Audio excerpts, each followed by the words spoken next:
yɛbɛkɔ kwame yɛboa hɔ ɛkyɛ na yɛne kwadi nkɔmmɔ Evans ɛwɔ ha back minua Evans nkum bɛma sɛ biribi abɔkɔdeɛ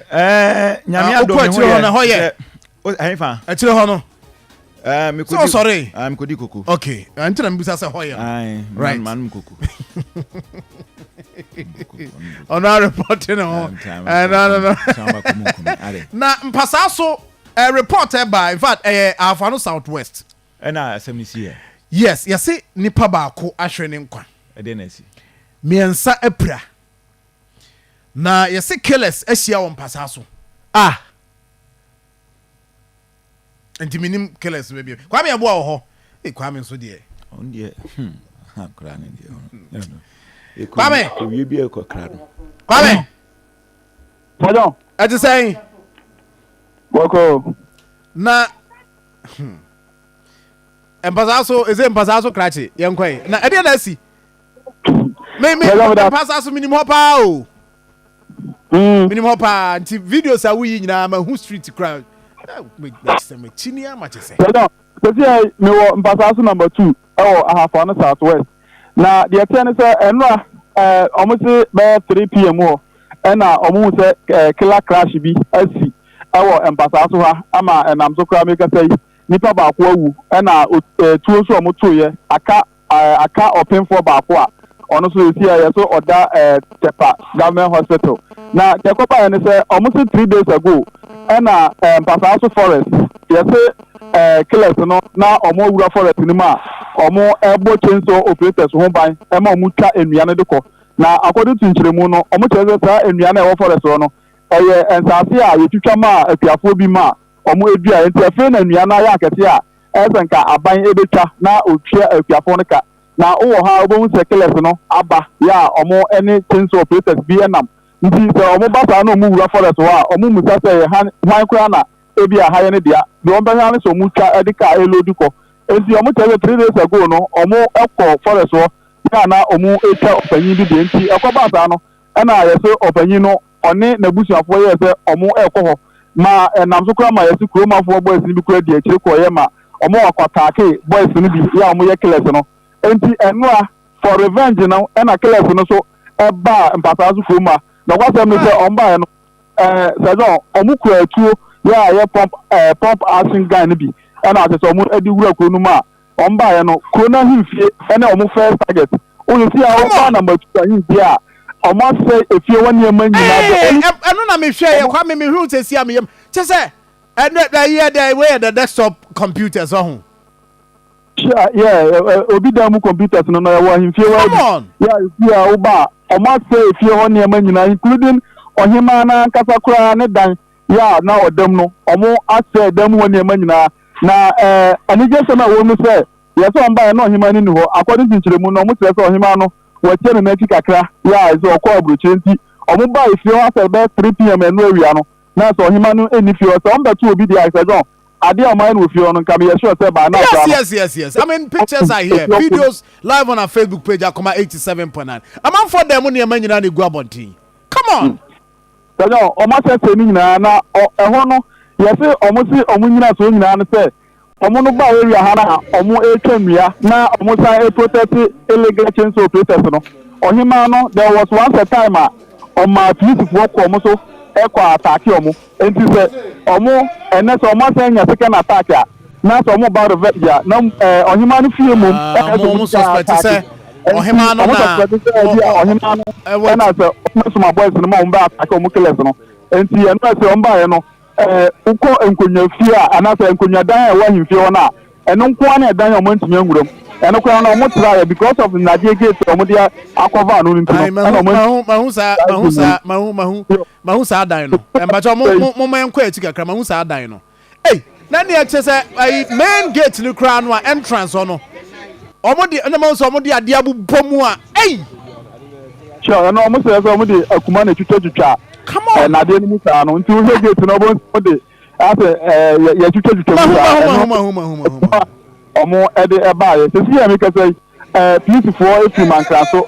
mankraso district police commander ɛne ne mmeranteɛ no aba ha a ɔmo abɛteki efie no ahemfie no a yɛ a sɛsi yɛ mi kɛsɛ ọmụ ene ọmụmrantie no ejira nhwie wa ọmụ bọ ẹhọ ban sisi na kromafo no ekyerɛ sɛ sɛdeɛ ehu asi abɔ ɔmo no because esi akora sɛ ɛnyɛ ɔsɛ mmaa no koraa ɔmo nkasa ɔmo kyerɛ sɛ video koraa ɔmo nkasa because ɔmo dodoɔ na ɛdɔ saa forest wɔ nti sɛ nkurɔfoɔ no koraa ehu sɛ ɔbaa wei akasa wɔ tv so na ɔmo hu n'anim a na ɔkasa no sɛ sɛ nipa no ntumi nkɔ nwura mu hɔ bio adeɛ ɔmo de bɛyɛ no wɔ nwura mu hɔ no nti esi a no ba ɛnɛ da dua yi kuromafoɔ no ɔmo nyinaa ɛnenam kuro no mmɔnten a ɔmo kyerɛ sɛ deɛ esi nnura no ɔmo suro because polisifoɔ ntumi mmeki ani arrest bi atu saa killers na yɛka ɔmo ho asɛm no esi ebinom asan kɔ back to saa forest hɔ ɛna the next town no so yɛsɛ yɛfrɛ no manhyia wokɔ hɔnom a ɔmo agye full house a ɔmo ɛtim nti ɛhɔ nyinaa no ɔmo kyerɛ sɛ esi abasei no obi ntumi nkɔ nwura because wokɔ a wɔahwɛ a na ɛnɛ so wɔkɔ akɔhyia ɔmo ɛwɔ hɔ esi yɛkɔ so ɛwɔ Mpasaaso number 2 a ɔmo no protect chainsaw operators sure yɛsɛ ɔmo protect chainsaw operators ɛwɔ Mpasaaso forest just say kura yi deɛ di asɛm kura ni na yɛ forest ni yɛ just say bibia ni sɔre a wetɛw ɛsɛ hɔ no saa area ɔmo yɛ mining ɔmo wa sure Sir John according to residents no kura no ɔmo kyerɛ sɛ saa killers kuro yi a so ɔmo san wɔ different group a ɔmo so ɛbɔ illegal miners ho ba nti in the same forest no okɔ a ɔmo akyɛ mu ɔmo twa nnua no wɔ side ɛna ɔmo a ɔmo yɛ illegal mining no ɛwɔ side wobɛkae a saa kwan wei a so ɛna last year ɛkɔba sɛ shooting incident bi si yɛ ma akɔmfoɔ bi ekum nipa 3 on saa the same chainsaw illegal mining no saa ɛna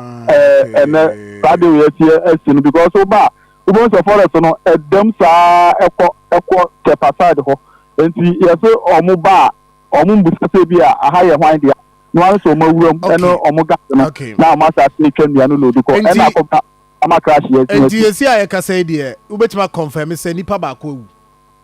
sure ɔmo kyerɛ sɛ aberanteɛ baako wafirim ɛna etuo no tutu sa no so ɔpemfoɔ baako a na ɔnɛ ne baabi abobɔ no bi kan no ti ɔno so ɔmo de no kɔ Kepa government hospital ya killers no so mmienu so ɔmo so yɛsɛ ɔmo pira yɛ yɛsɛ nipa mmiɛnsa na pira na baako atumi awu nti killers no a yɛ ka ɔmo asɛm ayɛ sɛ ɔmo yɛ ayifoɔ yi bi yɛfrɛ no sɛn machofoɔ yi bi a anaasɛ